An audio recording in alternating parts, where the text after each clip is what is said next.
ರಮಾನಂದ ಇದು ನಡೆದುಕೊಂಡ ದಾರಿ ಮಾತ್ರ ಬಹಳ ಕಷ್ಟದ ದಾರಿಯನ್ನು ಅವರು ನಡೆದಿದ್ದಾರೆ. ಈಗೆಲ್ಲ ಅವರು ಜೀವನದ ಬಗ್ಗೆ ಮಾತನಾಡಿದರು. ನನಗೂ ಮತ್ತು ರಮಾನಂದ ನಾಯಕರಿಗೂ ಅವರು ತಾಲೂಕಾ ಅಭಿವೃದ್ಧಿ ಮಂಡಳಿ ಅಳಿತಾವರು. ನಾನು ನಮ್ಮ ಮನ್ಯವಾಯಿ ಗುಂಪಿನಲ್ಲಿ ಅವ್ರ ಪರವಾಗಿ ಆ ಸಂದರ್ಭದಲ್ಲಿ ಕೆಲಸ ಮಾಡಿದ್ದೆ. ಅಲ್ಲಿಂದ ಸರ್ ನನಗೆ ಅವಾಗ ಒಂದೊಂದು ಇರಬೇಕು ನನಗೆ. ಅಲ್ಲಿಂದ ನನಗೆ ಅವ್ರದ್ದು ಒಂದು ದೋಸ್ತಿ ಬಂದು ರಮಾನಂದ ನಾಯಕರಿಗೆ ನಮಗೆ ಒಂದು ಗೆಳೆತನ ಬಂತು. ಅವರು ತಾಲೂಕು ಅಭಿವೃದ್ಧಿ ಮಂಡಳದ ಸದಸ್ಯರಾಗಿ ಆವಾಗ ಜೀವನ ಹುಟ್ಟಿನಿಂದ ಎಂದು ಸಾಹಿತ್ಯ ಅಲ್ಲಿವರೆಗೆ ನಮ್ಮ ಜೀವನ ಚರಿತ್ರೆ ಅತ್ಯಂತ ಮಹತ್ವವಾಗಿದೆ. ಇನ್ನೂ ಕೂಡ ಬೆಳೆಸಿ ಹೋಗಬೇಕು. ಇವತ್ತು ದುರ್ಗದೇಶಾಯವರ ಯಾರು ಎಷ್ಟು ದುರ್ಗದೇಶಾಯವರನ್ನು ಇಲ್ಲಿ ಉತ್ತರ ಕನ್ನಡ ಜಿಲ್ಲೆ ಯಾವ ರೀತಿ ಅನಿಸ್ಕೊಳ್ತೇವೆ ಅನ್ಕೊಂಡು ಅದೇ ರೀತಿಯಾಗಿ ರಮಾನಂದಕ್ಕೆ ಕೂಡ ಒಂದು ಸರಳತೆಗೆ ಹೆಸರಾದಂತು.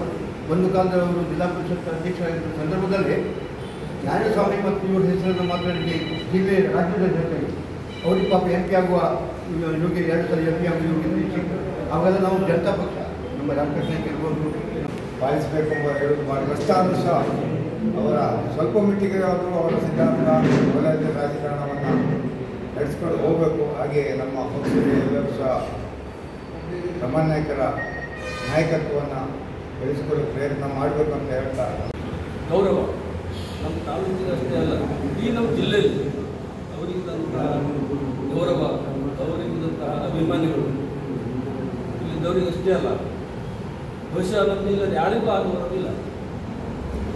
ಕಾರಣ ಅವರು ಜಿಲ್ಲಾ ಪರಿಷತ್ ಏನು ಜಾರಿಗೆ ಬಂದಿರಬೇಕಾಗುತ್ತೆ ಅದರ ಮೊಟ್ಟ ಮೊದಲೇ ಜಿಲ್ಲಾ ಪರಿಷತ್ ಅಧ್ಯಕ್ಷರಾಗಿ ಇಡೀ ಜಿಲ್ಲೆಯಲ್ಲಿ ಅವರು ನಿರಂತರವಾಗಿ ಕೆಲಸ ಮಾಡ್ತಾ ಅವರ ಆಡಳಿತ ನೀತಿ, ಅವರ ಸರಳ ಸಜ್ಜನಿಕೆಯ ಸ್ವಭಾವದ ಬಗ್ಗೆ ನುಡಿ ನಮನಗಳನ್ನು ಈಗಾಗಲೇ ಸಲ್ಲಿಸಿದ್ದಾರೆ. ಬಹುಶಃ ರಮಾನಂದ ನಾಯಕರು ಕೇವಲ ನಮ್ಮ ಉತ್ತರ ಕನ್ನಡ ಜಿಲ್ಲೆಗೆ ಅಲ್ಲ, ಇಡೀ ರಾಜ್ಯವೇ ಮೆಚ್ಚಿಕೊಳ್ಳತಕ್ಕಂಥ ಒಬ್ಬ ಸಜ್ಜನ ರಾಜಕಾರಣಿ, ಒಬ್ಬ ಸರಳ ವ್ಯಕ್ತಿತ್ವದ ರಾಜಕಾರಣಿ. ಬದುಕಿನಲ್ಲೂ ಕೂಡ ಸರಳ ಸಜ್ಜನಿಕೆಯಿಂದ ಬದುಕಿದಂಥ ವ್ಯಕ್ತಿತ್ವದ ರಾಜಕಾರಣಿ ಒಬ್ಬ ಇದ್ದಾರೆ ಅಂದರೆ ಅದು ರಮಾನಂದ ನಾಯಕರು ಅಂದುಕೊಳ್ತಾರೆ. ನಾವು ರಮಾನಂದ ನಾಯಕರನ್ನು ಚಿಕ್ಕಂದಿನಿಂದಲೂ ಒಳ್ಳೆಯ ಪ್ರಾಮಾಣಿಕ ಧೋರಣರು, ಸಮಾಜ ಸೇವಕರು ಹಾಗೂ ಹಿರಿಯವರಿಗೆ ಮಾರ್ಗದರ್ಶಕರಾಗಿದ್ದರು. ನಾನು ಶೃಂಗೇರಿ ಕ್ಷೇತ್ರದಲ್ಲಿ ತಾಲೂಕು ಪಂಚಾಯಿತಿಯ ರಮಾನಂದ ನಾಯಕ್ ಅಂತ ಒಬ್ಬ ನಿಷ್ಕಳಂಕ ವ್ಯಕ್ತಿ, ಅತ್ಯಂತ ಪ್ರಾಮಾಣಿಕತೆ, ಮೌಲ್ಯಯುತ ರಾಜಕಾರಣಿ. ಇವತ್ತು ಯಾರಾದರೂ ಇದ್ದಾರೆ ಅಂತಿದ್ದರೆ ರಮಾನಂದ ನಾಯಕರ ಕಡೆಗೆ ಬೆಟ್ಟು ತೋರಿಸಿಕೊಳ್ಳುವಂತಹ ಒಬ್ಬ ವ್ಯಕ್ತಿ. ಅತ್ಯಂತ ಯಾವ ಸಂದರ್ಭದಲ್ಲಿಯೂ ಕೂಡ ತನ್ನ ಮೌಲ್ಯಕ್ಕೆ ಚ್ಯುತಿಬಾರದ ರೀತಿಯಲ್ಲಿ ನಡೆದುಕೊಂಡಂತಹ ಒಬ್ಬ ವ್ಯಕ್ತಿ.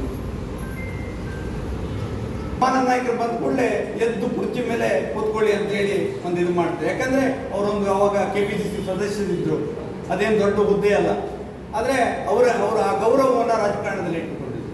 ಅದೇ ರೀತಿಯಾಗಿ ಅವರು ಯಾವುದೇ ಕ್ಷೇತ್ರ, ಧಾರ್ಮಿಕ ಕ್ಷೇತ್ರ ಇರ್ಬೋದು, ಸಹಕಾರಿ ಕ್ಷೇತ್ರ ಇರ್ಬೋದು, ಮತ್ತು ಶಿಕ್ಷಣ ಕ್ಷೇತ್ರ ಇರ್ಬೋದು, ಭಾಳಷ್ಟು ಸಂಘ ಸಂಸ್ಥೆಗಳಲ್ಲಿ ಅಧ್ಯಕ್ಷರಾಗಿ ಹಾಗೆ ಸೇವೆಯನ್ನು ಸಲ್ಲಿಸಿದ್ದಾರೆ.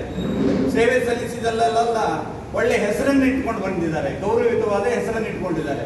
ಹಾಗೆಯೇ ನಮ್ಮ ರೈಲ್ವೆ ಹೋರಾಟದಲ್ಲೂ ಕೂಡ ಹುಬ್ಬಳ್ಳಿ ರೈಲ್ವೆ ಹೋರಾಟದಲ್ಲಿ ಅವರು ಭಾಗವಹಿಸಿದ್ರು, ಅಧ್ಯಕ್ಷರಾಗಿದ್ದರು. ಅವರು ಕೂಡ